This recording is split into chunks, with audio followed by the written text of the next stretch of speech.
Magandang umaga po at live mula rito sa Pag-asa Weather Forecasting Center. Narito na ang lagay ng ating panahon ngayong araw ng Biyernes, August 21, 2026. Ninoy Aquino Day po ngayon.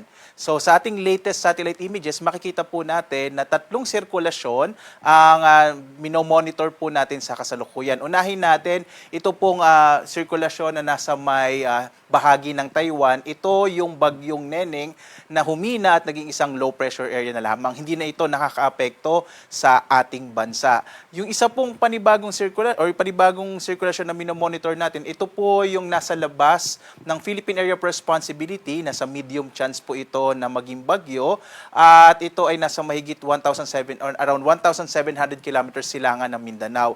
Base sa ating pinakahuling datos, hindi ito papasok ng Philippine Area of Responsibility. Maari po ito maging bagyo pero inaasa natin na malulusaw din agad. Kaya po hindi ito masyadong makakaapekto o hindi ito makakaapekto sa ating bansa. Ang isa pang minomonitor natin ay itong may international name na SODEL. No? Si Severe Tropical Storm SODEL ay nasa halos 2,700 kilometers silangan ng southeastern Luzon.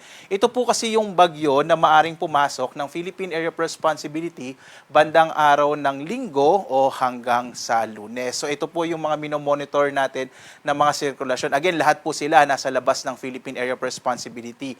Ang nakakaapekto ngayon sa ating bansa ay itong southwest monsoon o habagat. Bagamat medyo humina nga po ito at nakakaapekto na lamang, particular na dito sa may hilagang bahagi ng Luzon. Ngayong araw, inaasahan natin, mapapansin nyo, halos walang masyadong kaulapan dito sa ating bansa. Kaya po, generally fair weather sa malaking bahagi ng ating kapuluan. Magkakaroon ng medyo maulap na kalangitan sa may area ng Ilocos Sur, Ilocos Norte, Cagayan, Abra, Apayao at sa Batanes, dulot ng habagat, habang iba pang bahagi ng ating bansa makararanas naman ng mga localized rain showers and thunderstorms. Inaasahan po natin na magpapatuloy itong mahinang habagat hanggang bukas, kaya po asahan natin yung generally fair weather sa malaking bahagi nating bansa hanggang ngayong araw nga ng Sabado. Pagdating ng Linggo hanggang Lunes, Martes, inaasahan natin na muling lalakas yung habagat, dulot nga nitong minomonitor natin na bagyong SODEL. So dito po sa Luzon, inaasahan po natin posibleng medyo maulap na kalangitan na may mga kalat-kalat na mga pagulan, pagkilat, pagkulog sa may bahagi ng Ilocos Norte, Ilocos Sur, Abra, Apayao, gayon din sa Cagayan at sa Batanes. Sa nalalabing bahagi ng Luzon, mapapansin po natin, mga localized thunderstorms naman yung mararanasan. Mas makikita natin yung haring araw dito sa may bahagi nga ng Luzon sa araw na ito hanggang bukas, araw ng Sabado. Narito naman yung mga inaasa nating temperatura sa Lawag, sa Baguio, Metro Manila, Tagaytay, Legazpi at Tuguegarao.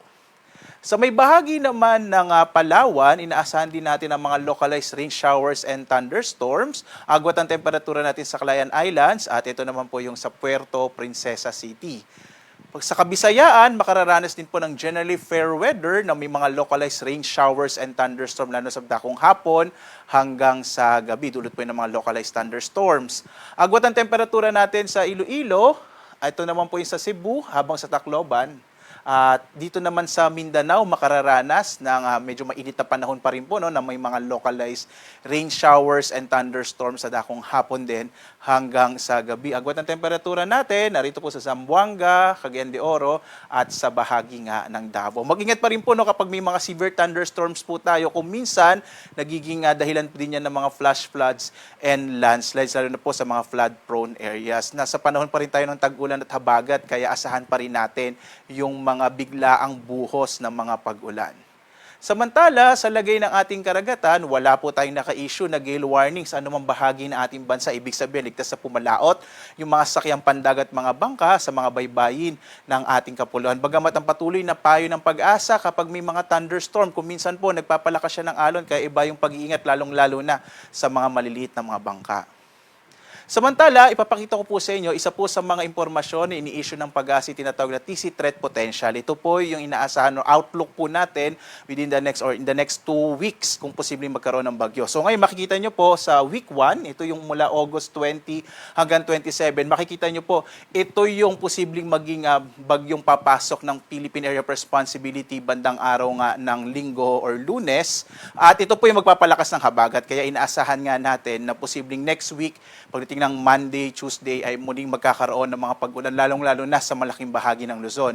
Pagdating po ng katapusan ng Agosto hanggang sa pagsisimula ng Setyembre, posibleng meron ulit na isa panibagong bagyo na susunod doon sa bagyong Sodel na maaaring pumasok ng PAR. Ito pong ating threat potential, ito po yung nagbibigay sa atin ng idea. At dahil nga po ang forecast natin habang tumatagal ay mas bumababa yung accuracy. Dahil nga po 2 linggo pa ito, maaari pa rin magkaroon ng mga pagbabago. Kaya po patuloy na payo ng Pag-asa ay lagi po tayong mag-update sa mga isyong inilalabas, sa mga information, mga ini-issue natin ng mga impormasyon para po lagi tayong updated sa lagay ng ating panahon.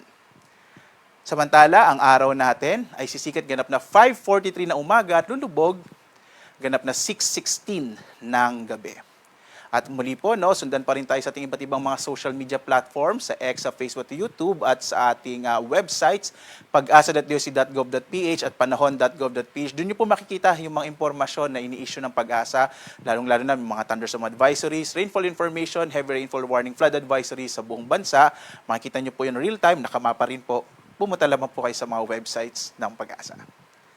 At live na nagbibigay update mula rito sa Pag-asa Weather Forecasting Center. Ako naman si Obet Badrina. Maganda po tayo lagi para sa ligtas na Pilipinas. Maraming salamat po. Have a blessed Friday sa inyong lahat.